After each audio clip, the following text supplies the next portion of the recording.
गुरु प्यारी सात संगत जी, प्यार भरी राधा स्वामी जी, सात संगत जी, आज की वीडियो को पूरा ज़रूर देखिए। अगर वीडियो अच्छी लगती है तो वीडियो को ज़रूर लाइक और चैनल को सब्सक्राइब करना मत भूलिएगा। सात संगत जी, आज की जो साखी है वह सच्ची घटना पर आधारित है। सात संगत जी, जैसा कि आपको पता है कि बाबा जी जब का सत्संग डेरे में होता है तो काफ़ी संगत जो है आती है।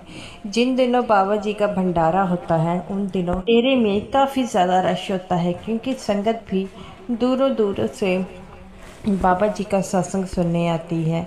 तो सत्संग जी, जैसा कि आपको पता है, जब डेरे में काफ़ी ज़्यादा रश होता है तो संगत भी काफ़ी ज़्यादा आनी शुरू हो जाती है और सेवादारों को स्पेशल ड्यूटी के लिए बुलाना पड़ता है, तो सेवादार भी दौड़े चले आते हैं। तो सात संगत जी, आज की जो साखी है वो एक ऐसे सेवादार की साखी है। जब उसे पता लगा कि डेरे में सेवा जानी है तो वह अपनी बीमार अवस्था में भी वहाँ पर चला गया।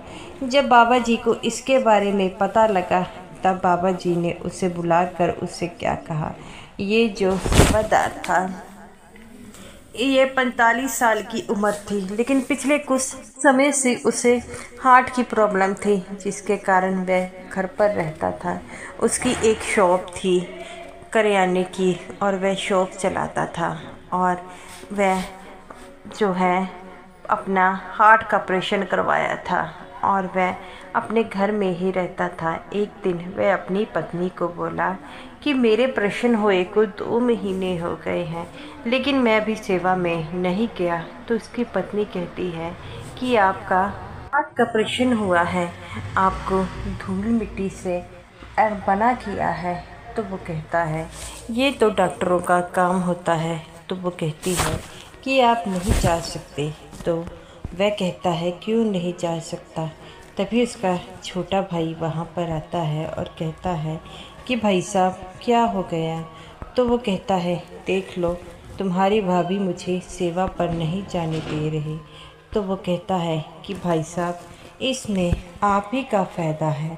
अगर आप वहाँ पर गए, आपको ज़्यादा चोट लग गई, तो वो कहता है कि बाबा जी के होते भला मुझे चोट लग सकती है।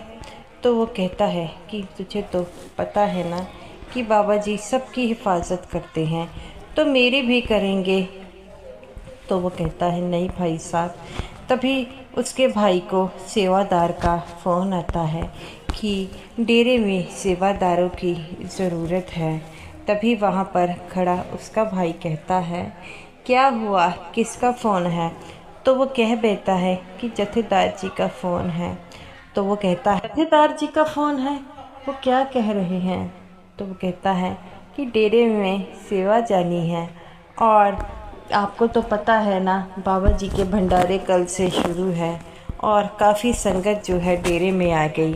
बच्चों की छुट्टियां थी, जिसके कारण काफ़ी ज़्यादा संगत जो है डेरे में आई है।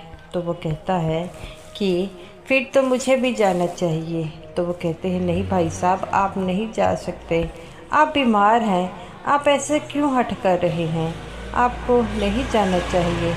तो वो कहता है हट तो तुम लोग कर रहे हो, जब तुम्हें पता है कि मेरी तबीयत ठीक है और मुझे क्यों नहीं जाने देते। तो वो कहता है भाई साहब आप मत जाइए, वहाँ पर काफ़ी ज़्यादा रश भी होगा, अगर आपको कोई नुकसान हो गया। तो वो कहता है कि बाबा जी के होते मुझे कोई नुकसान नहीं, और जाने की ज़िद करने लगा। तभी उसकी पत्नी कहती है कि आप नहीं जाएंगे। तो वो कहता है कि तू मेरे को रोकेगी। तो वो कहता है हाँ क्यों, मैं आपको रोक नहीं सकती। तो वो कहता है नहीं, तू मुझे रोक नहीं सकती। तो वो कहती है क्यों नहीं रोक सकती, मैं तो आपको रोकूंगी। तो वो कहता है अच्छा तो रोक के दिखा। तो वो कहती है क्यों आप ज़िद कर रहे हो, जब आप ठीक नहीं हैं। तो वो उसका भाई कहता है कि मुझे जथेदार जी का फ़ोन आया है, मुझे चलना चाहिए। तो वह अपने भाई को कहता है कि मैं भी तेरे साथ चलूँगा। उसका भाई कहता है भाई पहले ठीक हो जा, ये गलत बात है, अगर इन्फेक्शन ज़्यादा बढ़ गई तो क्या करेंगे। तो वो कहता है डेरे की हवा में इन्फेक्शन का कोई ख़तरा नहीं है, मैं भी तेरे साथ चलूँगा। और ज़िद करने लगा तो वो कहता है मैं चलूँगा। तब वो उसकी बीवी कहती है कि आपकी ज़िद के आगे कोई कभी हारा है, आप कभी नहीं हारते। तो वो कहता है कि जब गुरु घर में सेवा का मौका मिल रहा है तो हम क्यों ना सेवा करें। इतना कहते ही वह वहाँ से जाने के लिए तैयारियां करने लगा। तो उसकी पत्नी कहती है कि अगर आपको चोट आ गई तो फिर। तो वो कहता है तुम लोग बार बार एक ही बात क्यों कर रहे हो, जब मैंने कहा है कि मुझे कुछ नहीं होगा तो तब भी तुम लोग मान नहीं रहे हो। तब वो कहती है ठीक है, आपको जाना है तो चले जाइए, आपकी इस ज़िद के आगे कौन मान सकता है। तो वो कहते हैं ठीक है। तो वह जो है डेरे में जाने के लिए तैयारी करने लग पड़ा। और तभी वह अपने भाई के साथ बैठ के जो है डेरे के लिए डेरे वाली बस पर बैठ गया। और वहाँ पर जथेदार जी भी थे। जथेदार जी कहते हैं कि आपको तो भी रेस्ट करनी चाहिए।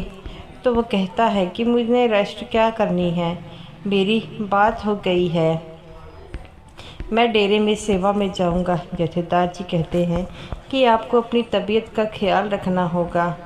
तो वो कहता है मैं सब कुछ ठीक हूँ। तब उसका भाई इशारा कर कर जथेदार जी को कहता है कि ये नहीं मानेंगे। तब वे सेवा के लिए बस चलने लग पड़ती है। सेवा में जाते हैं तो वहाँ पर काफ़ी ज़्यादा रश होता है, उन्हें सिक्योरिटी की सेवा मिलती है। तो उसका भाई कहता है कि भाई आप सिक्योरिटी की सेवा कम करना। तो वो कहता है कि अब मैं यहाँ पर आया हूँ तो सेवा भी ना करूँ, कैसे हो सकता है। तो वो कहता है कि भाई आपने कभी किसी की बात नहीं मानी, अब तो मान लो। तो वो कहता है कि मैं सेवा के लिए आया हूँ तो सेवा तो मैं ज़रूर करूँगा। तब वह सिक्योरिटी की सेवा के लिए खड़ा हो गया। जथेदार जी कहते हैं उसके भाई को कि ये बात क्यों नहीं मान रहे। तो वो कहता है पता नहीं, भाई को रेस्ट के लिए कहा गया था लेकिन भाई मान नहीं रहे और सेवा पर बैठ गए। और सेवा पर बैठे रहे, तकरीबन 2-2.5 घंटे सेवा पर की। तभी उन्हें पता लगता है कि बाबा जी आ रहे हैं, बाबा जी की गाड़ी आ रही। इनकी सेवा मेन गेट पर थी और वह सारे वहाँ पर खड़े हो गए और जितनी भी संगत थी उन्हें एक साइड पर करने लगे। ये भी था, इसे थोड़ी सी खांसी आने लग पड़ी। जब बाबा जी आए तब इन सेवादारों को देखकर रुक गए। ये भी बड़े हैरान थे कि बाबा जी हमें देखकर क्यों रुक गए। तब बाबा जी सारे सेवादारों के पास आए, इस सेवादार के पास भी आए। तब बाबा जी कहते हैं बेटा मैं मानता हूँ कि तुम में सेवा का बहुत जज्बा है। तो वो कहते हैं बाबा जी आपके होते हुए ये सेवा तो हमें करनी है। तो बाबा जी कहते हैं बेटा लेकिन सबसे पहले अपनी सेहत भी तो देखनी है, अगर सेहत अच्छी होगी तभी तो तुम सेवा कर पाओगे। तो वो कहता है बाबा जी मेरी सेहत बहुत अच्छी है, मुझे कुछ नहीं हुआ। बाबा जी कहते हैं मुझे सब पता है और तुम जो है अपने घर वालों से लड़कर जो है सेवा के लिए आए हो ना। तो वो कहता है कि बाबा जी अगर मैं ना लड़ता तो भला वह मुझे सेवा करने देते। बाबा जी कहते हैं 2 महीने पहले तुम्हारे हार्ट का ऑपरेशन हुआ है और तुम ऐसी बातें करते हो। तो वो कहता है बाबा जी मेरी ज़िंदगी से बढ़कर यहाँ पर सेवा है। बाबा जी कहते हैं बेटा मैं मानता हूँ लेकिन तुम्हें ऐसा नहीं करना चाहिए। अगर तुम्हारी तबीयत को कुछ हो गया तो तुम्हारे परिवार वालों को मैं क्या जवाब दूंगा कि ये सेवा पर आया था और बीमार हो गया। तो वो कहता है कि बाबा जी आपको किसी को जवाब देने की ज़रूरत नहीं। बाबा जी कहते हैं बेटा जब तुम लोग सेवा पर आते हो तो तुम्हारी जिम्मेवारी मुझ पर होती है। ये बात तो तुम्हें पता है ना कि एक बच्चे की जिम्मेवारी उसके बाप की होती है। जब वह बातें सुनता है तो फूट फूट कर रोने लग पड़ता है। बाबा जी कहते हैं ऐसी बातें कर कर रो कर और तबीयत खराब करना चाहते हो। तो वो कहता है कि बाबा जी आपको कैसे पता मेरा ऑपरेशन हुआ है। बाबा जी कहते हैं कि तुम मेरे बच्चे हो और तुम्हारे बारे में मुझे सब कुछ पता होता है। इस बात की टेंशन तुम मत लगाओ। तुम तो अपने बारे में सोचो कि अब तुमने क्या करना है। तो वो कहता है बाबा जी मैं यहाँ पर आया हूँ तो सेवा ही करूँगा। बाबा जी कहते हैं बेटा सेवा तो ठीक बात है, लेकिन इतनी सेवा मत करना कि तबीयत ख़राब हो जाए। अब तुम थोड़ी देर रेस्ट कर लेना, हो सके तो घर चले जाना। तो वो कहता है बाबा जी हमारी 2 दिन की सेवा है, फिर हमने चल। वो कहता है नहीं बाबा जी मैं पहले सेवा करूँगा तब जाऊँगा। बाबा जी कहते हैं कि बेटा अगर किसी चीज़ की भी ज़रूरत हो तो झिझकाना नहीं, बाप के घर आए हो। तो वो कहता है बाबा जी आपके होते हुए मैंने पहले भी कहा था, मेरे घर वाले सेवा पर नहीं जाने दे रहे थे तो मैंने कहा था कि बाबा जी के होते मुझे किसी बात की कोई डर नहीं है। वो कहता है कि आप बिल्कुल सही कहते हैं। बाबा जी कहते हैं बेटा जो मुझ पर विश्वास करता है मैं उनके साथ हमेशा ही होता हूँ। बाबा जी की बातें सुन सारे सेवादार रोने लग पड़े और कहते हैं बाबा जी कभी भी अपने घर वालों से लड़कर सेवा में नहीं आना है, उनकी रजा में आना है बेटा, वो तुम्हारा फ़ायदा ही करते हैं। तो वो कहता है बाबा जी श्वासों का कुछ नहीं पता। तो बाबा जी कहते हैं बेटा मैंने आगे भी समझाया है, सब कुछ आपके अंदर है, अगर करना है तो सिमरन कीजिए घर में बैठकर। ऐसे तबीयत ख़राब होगी तो क्या फ़ायदा होगा आपका। इस शरीर से बढ़कर और कुछ नहीं है, आपको सिर्फ सिमरन ही करना है और घर में रहकर करना है। बाबा जी उसके आगे हाथ जोड़कर कहते हैं बेटा मेरे लिए तुम्हारी जान बहुत प्रिय है और तुम ऐसे करते हो तो क्या फ़ायदा होता है। तो वह बाबा जी की बात मानकर कहता है कि बाबा जी हम बहुत ज़्यादा गलत है। तब बाबा जी कहते हैं बेटा वो कहता है बाबा जी आप हाथ जोड़कर ऐसे मुझे शर्मिंदा मत कीजिए। तब बाबा जी कहते हैं बेटा सबसे पहले अपनी तबीयत का ध्यान रखें, अगर आप तंदुरुस्त हैं तभी डेरे में आएँ और इससे बढ़कर कुछ नहीं, क्योंकि आपकी सेहत से ज़्यादा और कुछ भी जो है ज़रूरी नहीं है। तो वो कहता है बाबा जी मुझसे गलती हो गई। तब बाबा जी कहते हैं बेटा आगे से इस बात का ज़रूर ध्यान रखें, क्यों अगर कोई आपको कह रहा है तो आपके फ़ायदे के लिए है। तब बाबा जी कहते हैं कि बेटा किसी बात की चिंता मत करो, अब तुम बिल्कुल ठीक हो। वो कहता है हाँ बाबा जी आपके घर में मैंने अपनी दवाई लेकर थोड़ा सा रेस्ट कर लो और हो सके तो घर चल जाना। वो कहता है बाबा जी अब तो घर में कल सेवा पूरी कर कर ही जाऊंगा। तो बाबा जी कहते हैं बेटा कम से कम सेवा करना और अपनी दवाई का ध्यान रखना, धूल मिट्टी से बचना।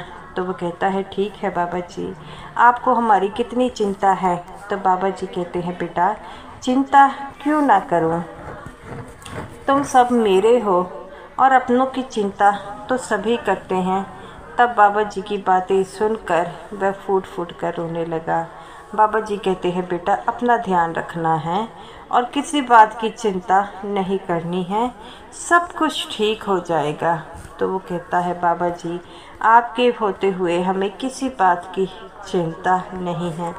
तब बाबा जी कहते हैं हाँ बाप के होते हुए बच्चों को कैसी चिंता की है। तब बाबा जी कहते हैं बेटा अब मुझे जाना चाहिए, तुम भी रेस्ट कर लेना, अगर ठीक महसूस हो तो सेवा करना, नहीं तो आराम से बैठे रहना। तो वो कहता है बाबा जी अब मैं बिल्कुल ठीक हूँ। बाबा जी कहते हैं बेटा जो मैंने कहा है उस पर अमल ज़रूर करना। तो वो कहता है बाबा जी सब कुछ ठीक है। तो गुरु प्यारी साथ संगत जी ऐसे ही है बाबा जी, हर किसी की बाबा जी को चिंता रहती है। तो साथ संगत जी, ये रही मेरी आज की वीडियो। अगर वीडियो आपको अच्छी लगी हो तो वीडियो को ज़रूर लाइक कीजिएगा और समूह साथ संगत जी को मेरी तरफ से प्यार भरी राधा स्वामी जी।